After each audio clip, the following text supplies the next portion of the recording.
तो चलिए आज हम लोग पढ़ते हैं यूरोप में राष्ट्रवाद का एक नया और इम्पोर्टेंट टॉपिक जिसका नाम है 1830 की यूरोपीय क्रांति, जिसको हम लोग फ्रांस की क्रांति के नाम से जानते हैं। समझे। और जब वियना सम्मेलन हुआ था उसके तहत फ्रांस को पुनः बुर्बो राजवंश को सौंप दिया गया। समझे, बुर्बो राजवंश।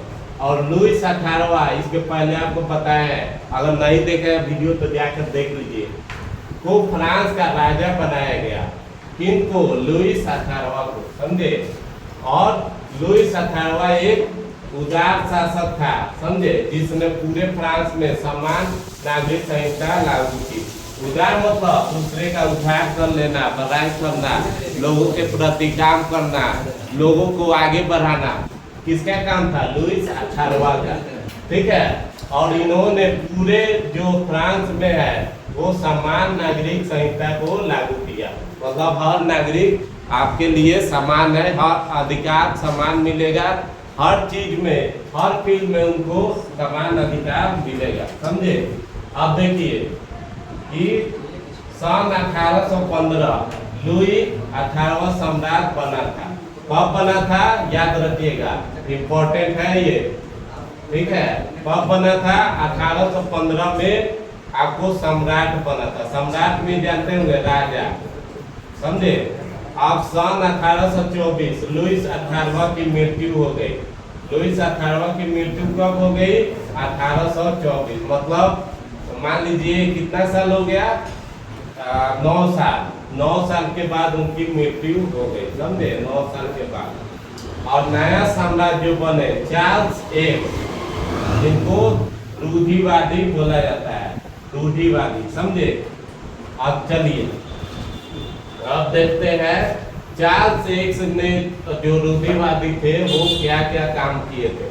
तो पहला काम था चार्ल्स एक, जो एक महत्वाकांक्षी व्यक्ति था, जो फ्रांस में फिर से अपना निरंकुश शासन कायम करना चाहता था। समझे। निरंकुश मतलब हुआ कि मतलब अपना जो भी अपना मन से शासन करना। मतलब अब हमारा मन जो करेगा वो करेंगे, पब्लिक जाए भाग में। ठीक है। तो ये आपको निरंकुश शासक थे। लुईस जो 18वां थे, लुईस 18वां थे, वो एक भलाई करने वाले शासक थे और उनकी मृत्यु हो गई। अब कायदे में मृत्यु कराया गया कि ऐसे ही हो गई।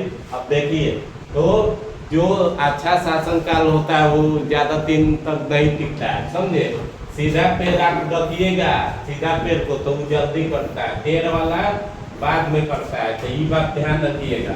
चलिए अब देखिए, जो फ्रांस में फिर से अपना निरंकुश शासन कायम करना चाहता था, अपने उद्देश्यों को पूरा करने के लिए चार्ल्स ने सामंतों के नेता को पोलीग्रेक को अपना प्रधानमंत्री बनाया। किसको बनाया? पोलीग्रेक को। समझे। क्या बनाया? Prime minister. समझे। और कंट्रोल किसका था? चार्ल्स एक्स का। समझे। कंट्रोल इसका था, लेकिन प्रधानमंत्री कौन बना? पोलीग्रेक, जो कहाँ के थे? सामंतों में से थे।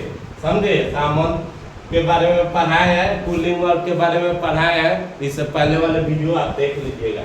चलिए अब हम लोग पढ़ेंगे दूसरा टॉपिक। ठीक है। ये दूसरा पॉइंट है कि प्रधानमंत्री बनते ही पोलीग्रेक ने समान नागरिक संहिता को समाप्त कर दिया और अमीर वर्ग को अनेक विशेषाधिकार दे दिया। आम जनता ने जब इसका विरोध किया तो इसने 25 जुलाई 1830 को 4 नियम बनाया और राजा से अध्यादेश जारी कराकर आम जनता को मताधिकार से वंचित कर दिया। सिर्फ सामंतों को मताधिकार का अधिकार दिया गया। मतलब वो अपना मर्जी से राज्य किया और जो जिन्होंने विरोध किया उनका क्या किया? जब वो चुनाव होता था तो उनको मतलब मत देने का अधिकार छीन लिया गया। समझे। और तो किनको अधिकार था? सामंतों को। समझे। तो ये था दूसरा पॉइंट। समझे। तीसरा क्या था कि 26 जुलाई 1830 को समाचार पत्रों में इस नियम को प्रकाशित होने के बाद पूरी जनता भड़क गई और सड़क पर आ गई और आंदोलन गृह युद्ध शुरू हो गया, समझे। 26 जुलाई 1830 को जैसे भारत में अभी देखिए नीट का पेपर लीक हो गया, तो पूरा जो पब्लिक है वो आपको सड़क पर आ गई है और शिक्षा मंत्री से इस्तीफा मांग रही है, ठीक है। तो उसी तरह वहाँ भी हुआ था, जहाँ चार्ल्स एक्स ने अपना जो नियम बनाया था उसके तहत क्या हुआ कि वहाँ विद्रोह हुआ। तो उम्मीद है आपको समझ में आया होगा। चलिए।